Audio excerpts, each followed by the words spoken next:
In this talk, we're going to complete these 6 logics that Simon and Guy talk about in their article on sustainability.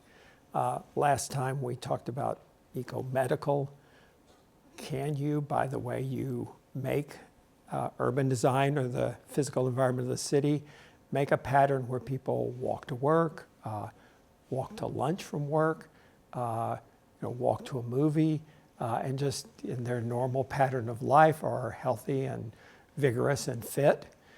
Can you make a place where instead of taking the elevator, they're welcome to take the stair and they get exercise just every day going to a colleague's office or something? Can you make a place where the indoor air quality is so much better that our respiratory systems develop better and that we have less asthma and other kinds of illnesses like that? I actually was speaking on a panel in a symposium at a medical meeting one time. I was the token architect, and someone leaned over to me and said, if you architects don't understand that you're healthcare professionals, you'd understand the power of what you do. And that was a doctor saying, you're responsible for healthcare too as the maker of physical environments, because it has a lot of effect that I as a doctor can't do that, but you as an architect can make people healthier. So that was that eco-medical. And today we're continuing with the last 2, which are eco-cultural and eco-social logics. Now, the notion of eco-cultural is that in any biodiverse system, you want to have many different cultures. You don't want a monoculture. If you're planting trees, you don't want to plant all pine trees. You don't want to plant all red oaks because then they're vulnerable to things that might kill that particular species, and there's nothing else to pick up and continue on beyond it. So you want diverse cultures. There's a logic that says that that's true of human culture too. We want diverse cultures. And if we're going to have an ecosystem that is healthy, we need to have a lot of diverse cultures, and we need to encourage and sustain those cultures. So the notion of eco-cultural is that architecture reinforces the differences between cultures, the uniqueness of cultures, and it stimulates a culture to be itself and not to be kind of generically something that might be more worldwide or universal. The examples that we're going to be talking about here are primarily examples where there is a kind of local culture, and out of that has grown architecture that is very much reflective of the economics, the politics, the social mores, the lifestyles, the habits of those particular people. And a really great example of that is what we're seeing in the image here, which is the work of Hassan Fatih. Hassan Fatih is a mid-20th century architect practicing in Egypt. I love this guy. I'm just like such a big Hassan Fatih fan. He wrote a book called The Architecture of the Poor, and basically he was trying to solve the housing problem for poor people in Egypt. And he was a modern architect, trained as a modern architect. Most of his work up to that time had been modern architecture. And in Egypt, that meant a steel or a concrete building. They have absolutely no steel industry in Egypt. They have no Portland cement, no ability to make concrete. In Egypt, everything has to be imported. Imported things are very expensive in Egypt, so building was extremely expensive. So if you want to build architecture for the poor, it's very difficult because building is expensive, because it's made out of, as a good modern architect, it's made out of all these materials that are import materials and are bought with our meager Egyptian currency. So he starts rethinking, how can I think of from inside my culture? And he thinks of, well, for generations, we've built out of mud brick. We got lots and lots of dirt. It's basically a desert climate. And we can make mud brick and we can dry it in the sun. We've got lots and lots of sun. And for eons, that's how our culture has lived. And they've made beautiful buildings out of mud brick. And he said also, wow, in Egypt in the 20th century, we have very high unemployment. So we have 16, 18% unemployment. We have a lot of people out there who would love to have a job, but they don't have one because we've kind of bought into this 20th century universal notion that we need to automate things and we need to have less labor-intensive ways of doing things. So you say, well, we need is more labor-intensive ways of doing things so we can put these poor people to work so they can make a living. So why would we shy away from labor-intensive construction? That would be a good thing in Egypt, to have a labor-intensive construction. So let's look at labor-intensive construction, let's look at building materials that are at hand, and let's see if we can make an architecture out of our culture in Egypt. And this book, Architecture for the Poor, is fantastic. It hardly has an illustration in it, but it's got lots and lots of numbers. And it's really talking about the economics, how much it costs for concrete, how much it costs for steel, how much it costs for mud brick, how much it costs for labor. And he makes an economic argument that in our culture and our economic system, this is the right way to build. So he begins building entire towns. This one is New Barris Village.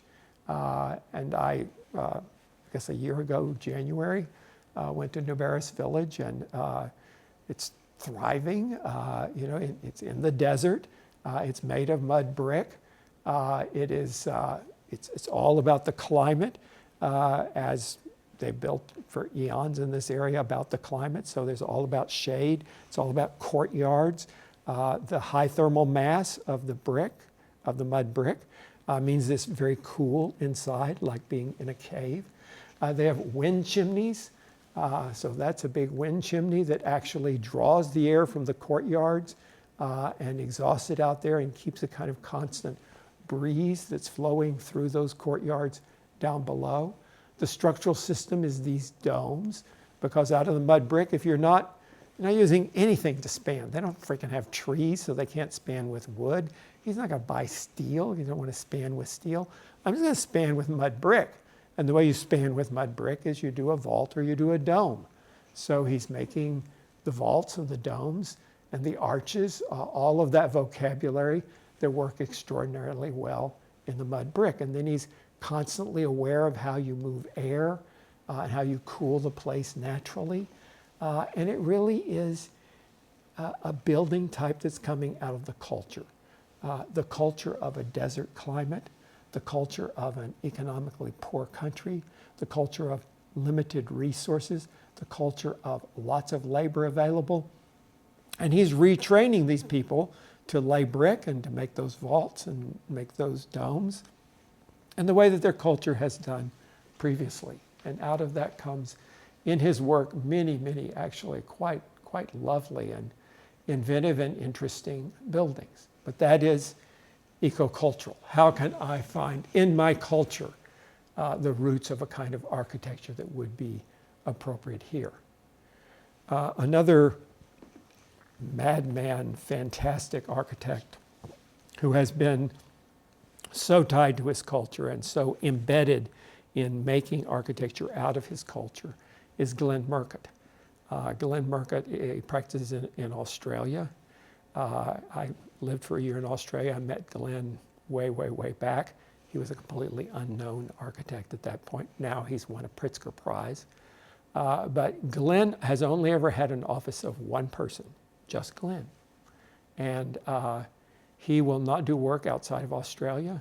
I knew some people here in Texas that just thought Glenn Murcutt's work was amazing.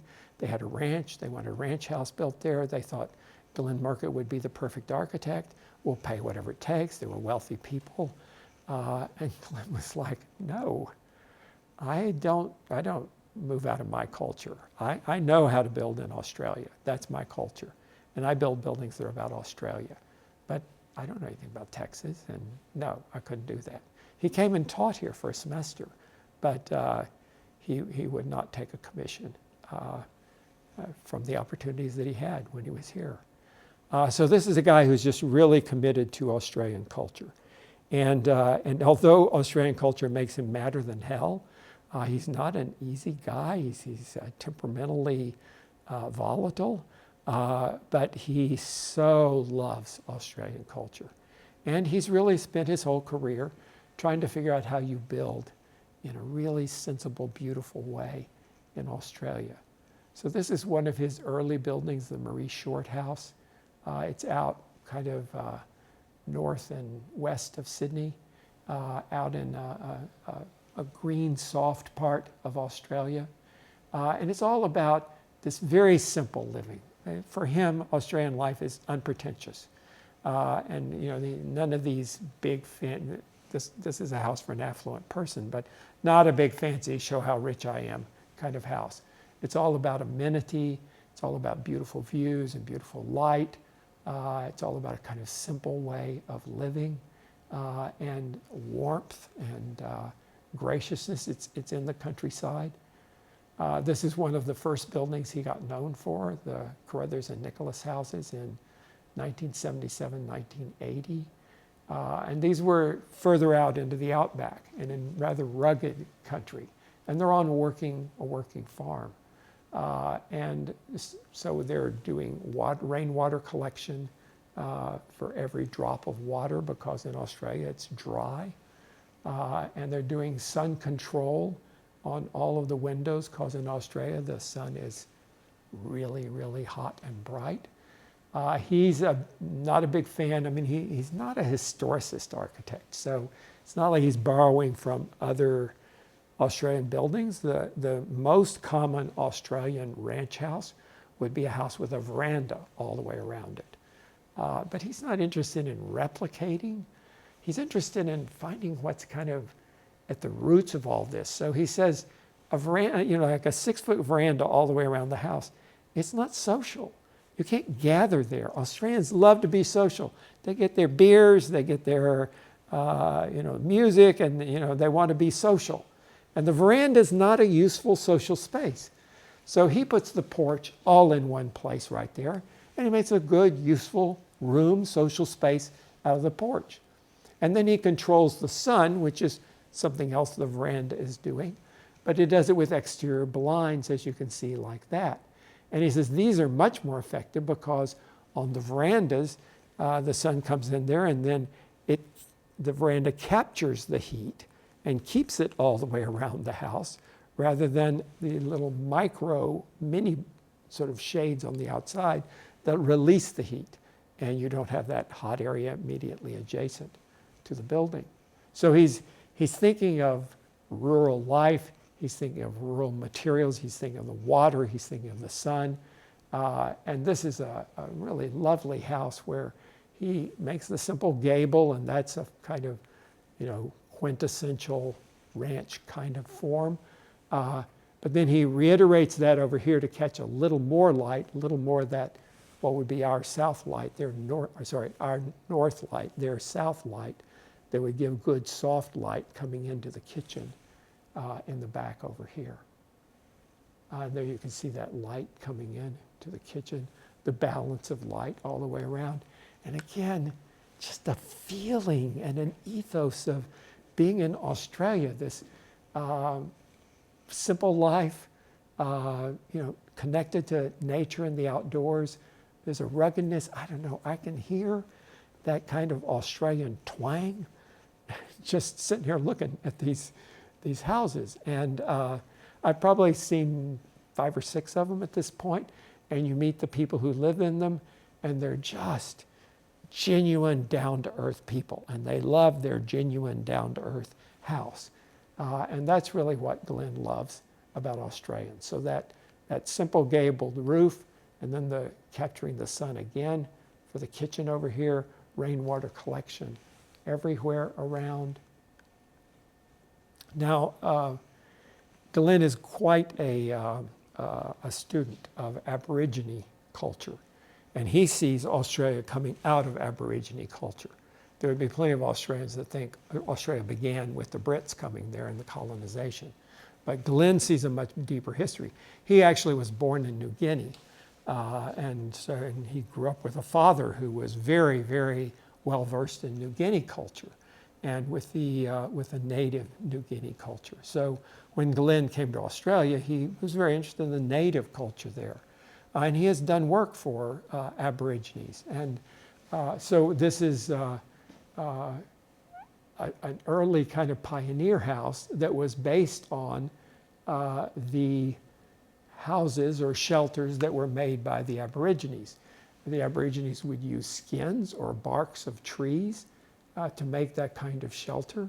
And when the settlers came, they found a different version of that for their houses. And you could see in that, in some of Glenn's work, exactly that same form reiterating itself in some of his buildings as well. And virtually every one of his houses are these simple elemental forms. And that's really what he loves in the Australian landscape. This is a house I was able to go see, the Frederickson White House, done in 1982. And this one is just one simple volume, beautiful light, wonderful warm materials.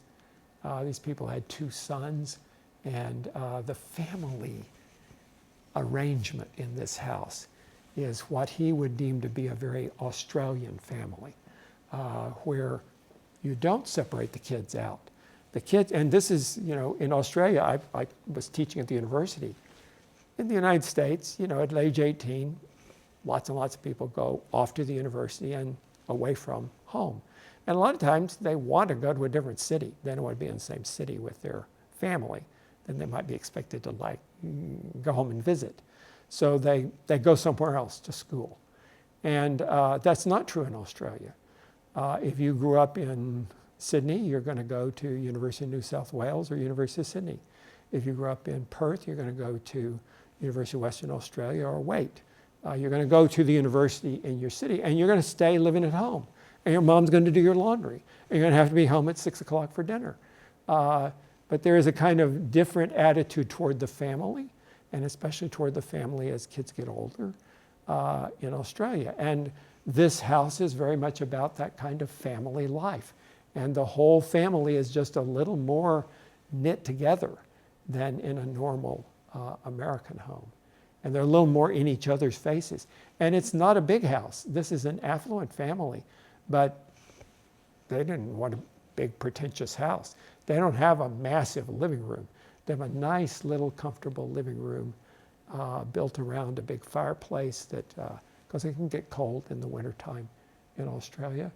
And then all of that sun shading so that you get good thermal performance. All of it lifted off the ground so you get a little breeze underneath it. But the whole thing really, this economical, even though these people are well off, and the house is well made, it's not huge rooms and it's not massive, impressive fireplaces. It's all about a kind of lifestyle and culture of Australia that is suspicious of showiness or pretension or any kind of glamour, and very much likes practicality and down-to-earth good sense. So amazing, amazing, beautiful places, really integrated nicely into the landscape. Maybe my favorite of any of these Glenmurcutt houses is the Simpson Lee house. This one is way out in the outback in a eucalyptus forest. And you have to take a dirt road for a really long time to get there. And it's for some people who really they like to hibernate. He's actually a world-renowned economist, but he goes there and he writes his books. And he wants to be completely undisturbed. And he loves to be completely immersed in nature. So the house is all about being in the outback and being completely integrated with the natural environment. Now, there's a really remarkable solution here to a difficult problem. If you're in an eucalyptus forest, the eucalyptus trees have forest fires frequently. They need forest fires. In order for the eucalyptus seed to burst and generate, there has to be a fire. And so this is a big preserve of eucalyptus trees, and it's going to have a forest fire periodically. And if the fires come every 5 years, it burns out all the underbrush. It doesn't get a fire that's hot enough to really affect the big trees. And so the big trees are protected, and the underbrush is cleared out, and it's a healthy thing for the forest. So if you're building in this eucalyptus forest, believe me, the Australian government is not going to say, yeah, don't worry about it. We'll run in and, put out the forest fire. They're not going to put out the forest fire. The forest fire is good for the trees. We're going to let that forest fire go. So if you're going to live there, you're going to have to live in that ecosystem. So Glen has a very good solution to that. We're on the side of the hill here, and as the water runs down, it collects into this reservoir right there. There's a little filter, and then it collects in that reservoir, and it sits there, and all the time it's this kind of nice pond between the studio and the main house. But when there's a fire, that is a reservoir of water, and there are sprinklers that are on the roof all along both buildings, and they're heat sensitive. So when the heat gets up to a certain amount in a forest fire, the sprinklers go on and they immerse the entire building in water. And it stays immersed in water until the heat goes back down and the fire has tamed. The fires don't usually take very long. And this is a huge reservoir, so there's plenty of water. And when I was there, the house had been there for quite a while. Never had any problem. There had been multiple forest fires, and it survived them quite beautifully. So just dealing with the ecosystem there. The water is all collected on these big roofs, goes into that gutter, and then to big storage tanks. So the domestic water is taken from the roof. The firefighting water is taken from the ground. And I say these things because this is just indicative of this incredibly practical culture. You just deal with things in a very straightforward and practical way. And that's the kind of ethic that Glen has built into his houses.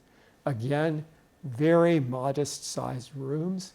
It basically is a living room, dining room, kitchen, 2 bedrooms, one on this end, one on the other end, and this little studio that's out on the other side of the water. There you see the 2 bedrooms, living room, dining room, kitchen, little studio out here. And it just merges into the landscape, just gently moves around the hill with the topography and collects that water as it comes down here and puts it in the tank in between. And then the experience of the outside is amazing all the way through the house. All in the living room, dining room, kitchen, these are glass walls that just all slide and open up. So nested right there are the 2 glass panels that could be here, and 1 glass panel could be there. So those 3 slide that way, 3 slide the other way, and they make about a 50-foot long area that just has nothing. You can have, there are screens that slide through there, there's glass that slides through there, or you can just have it completely open and you're in the middle of the eucalyptus forest. So again, that connectivity to nature, just a very simple life, living in this eucalyptus forest in the natural environment. Now, all of that is this notion of ecocultural. How do architects really tune into the place they live, the culture they live in? And to some extent, it takes a commitment. This is not probably something you can just fly in and overnight. Get a little briefing and, oh yeah, I can do your building in this culture. These are M.I.T, Glen Murcutt. They're so committed to understanding their culture, advocating for their culture, and making architecture that's consistent with that culture and really grows out of it. Beautiful, beautiful architecture. So that's the notion of ecocultural. The 6th and final logic we want to talk about is the notion of ecosocial. And as this is described in the article, there's a notion here that maybe people should have a say in their own physical environment. It's a kind of notion of democracy. And that if we're going to have a truly sustainable kind of environment, it's got to come out of the will of the people. They've got to buy into it. They've got to have a voice in it. They've got to be invested in it. So that eco-social architecture would be so consonant with the people that inhabit it that it will have a longer, more resilient life because it's supported by those people. So this is not the God architect telling everybody what to do. This is we the people having a very strong say in the kind of architecture that we think is appropriate. So we're going to look at a couple of examples here. The first one is very extreme. And this is a guy named Lucien Kroll. Lucien Kroll is a Belgian architect. He has practiced his whole career in Belgium. And he thinks that architects should be advocates, like lawyers. A lawyer is an advocate for their client. And, you know, even if their client is a murderer, if that client's on trial, you advocate for their innocence.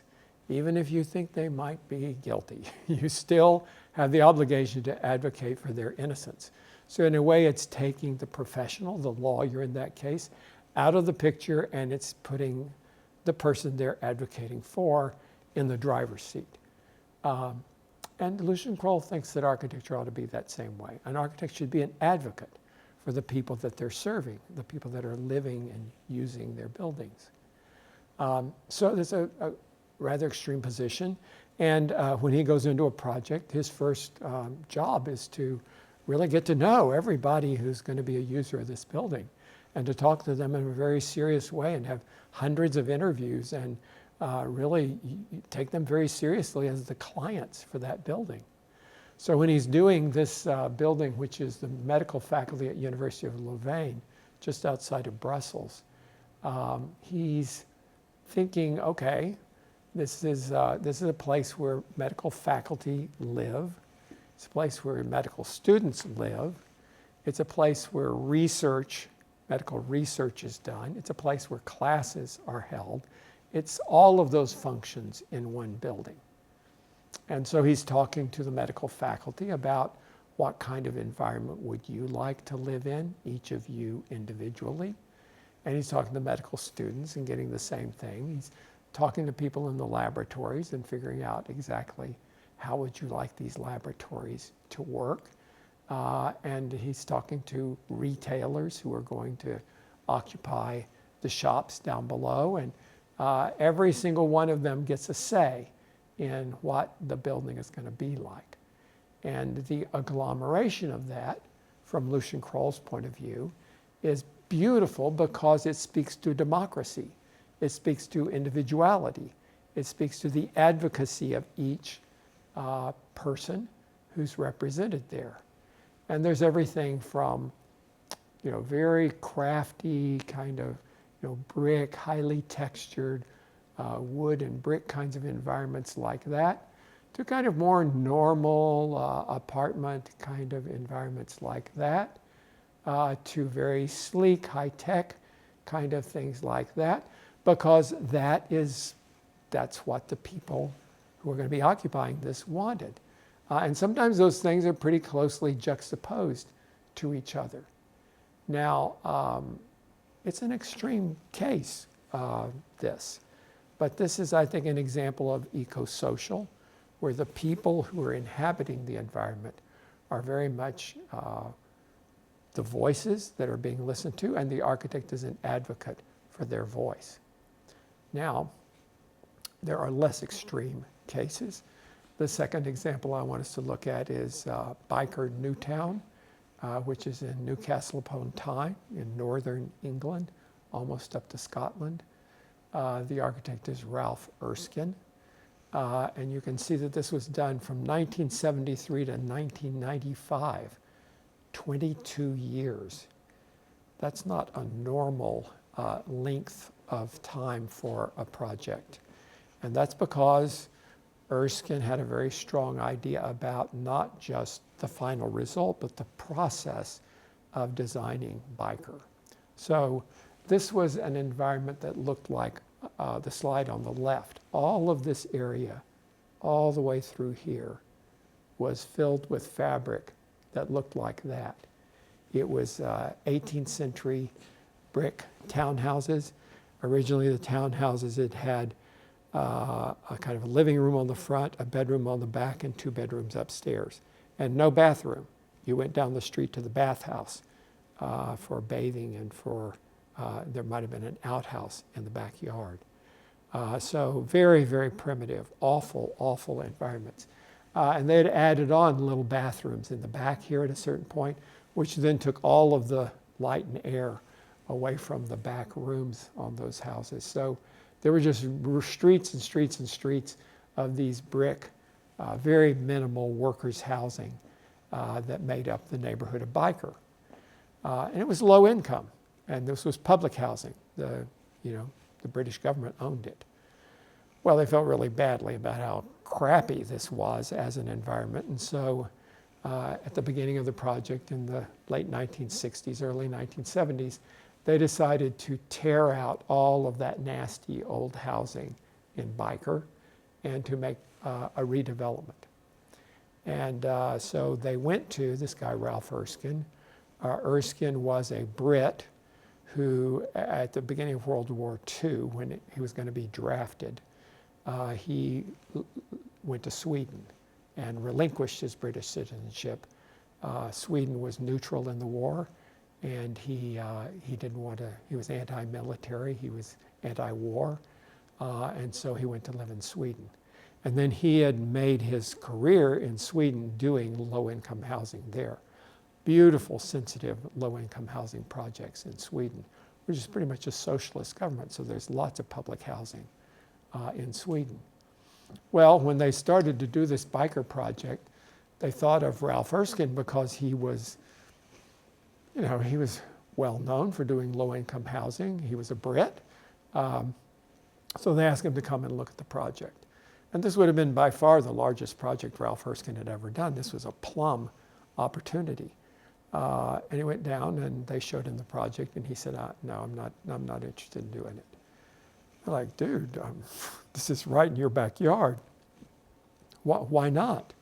And he said, well, if you demolish all those nasty houses all the way through here and you redistribute those people to housing all over the city, and then you build new housing, you would have disrupted the neighborhood so badly that it could never recover.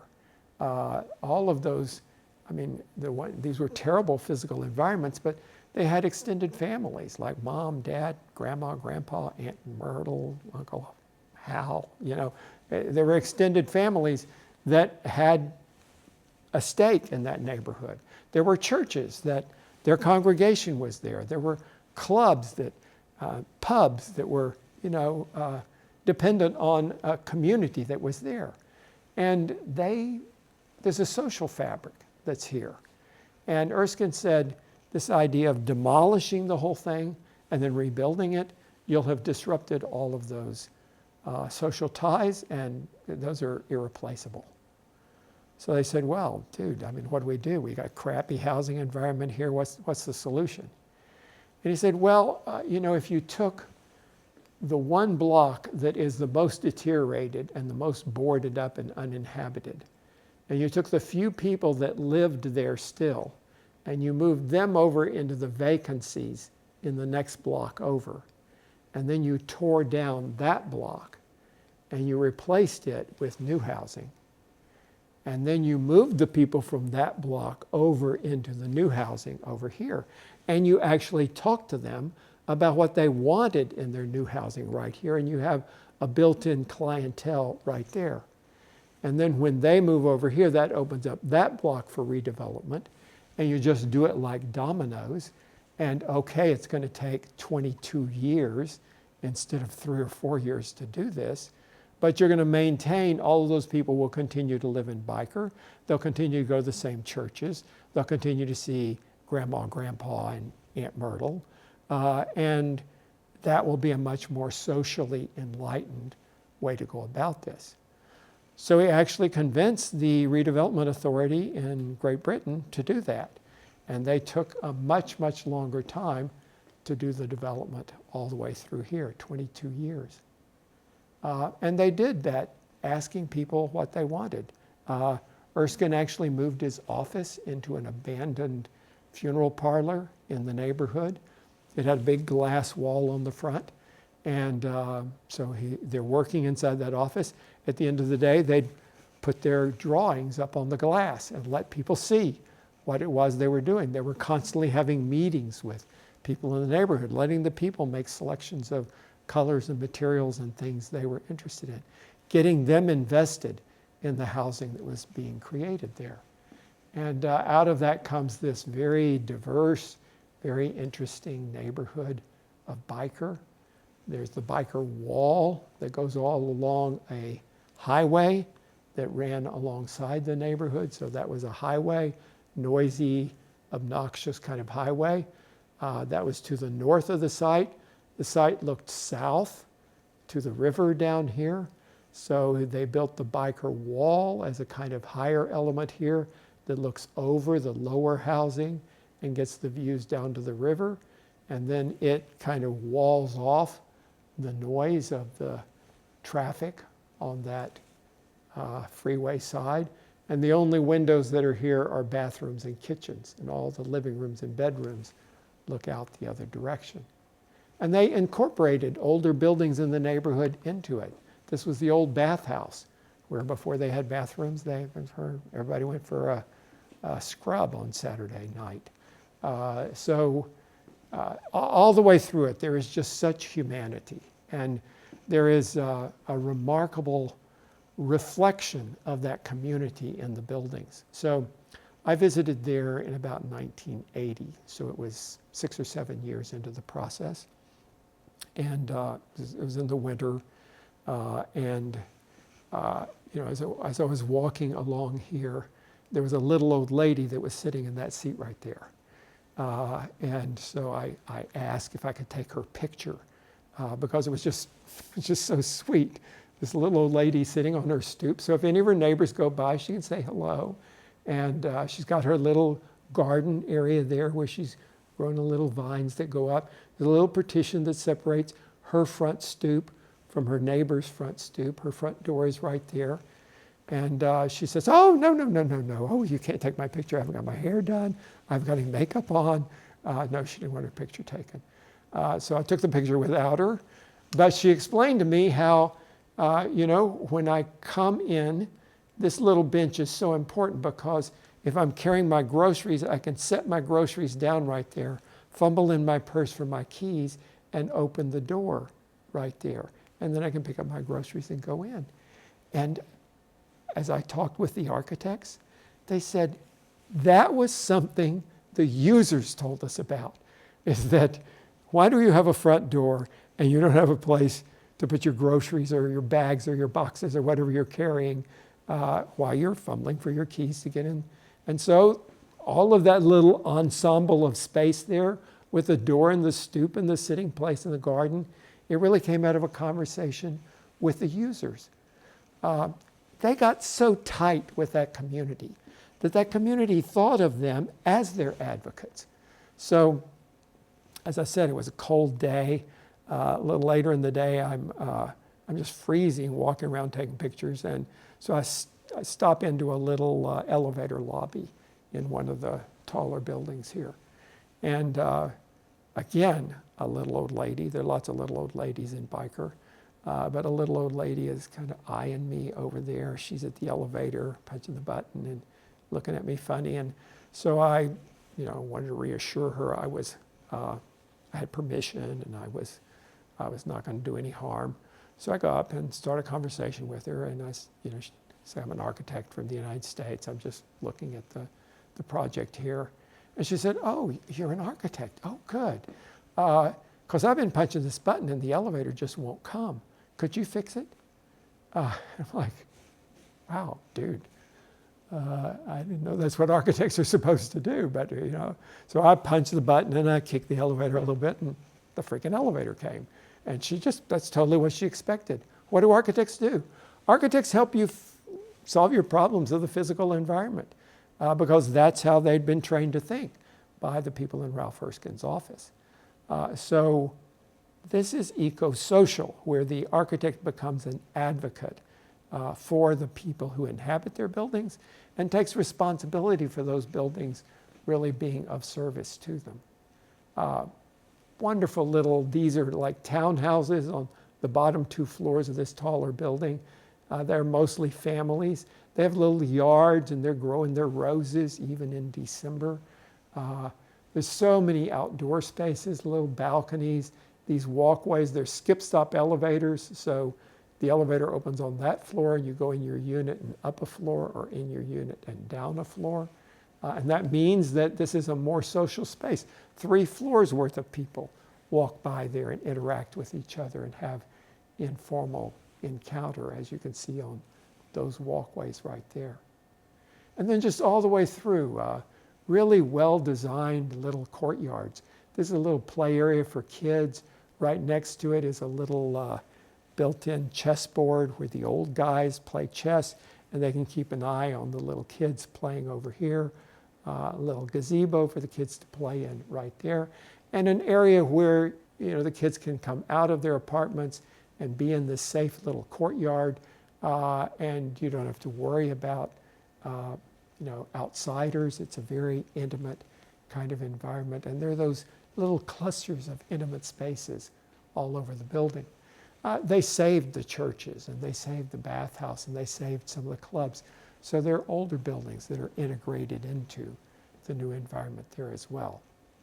Now all of this comes of architects that are listening and that are engaged with the users and with the clients. And that, in the terms of this article, is what's really eco-social architecture. And from their point of view, that's sustainable because it's not just a building that gets plopped into an environment and maybe it's accepted, maybe it's rejected, but there's an assurance that that's going to be embraced by that community and therefore will have a longer and more productive life. Okay, see you in class.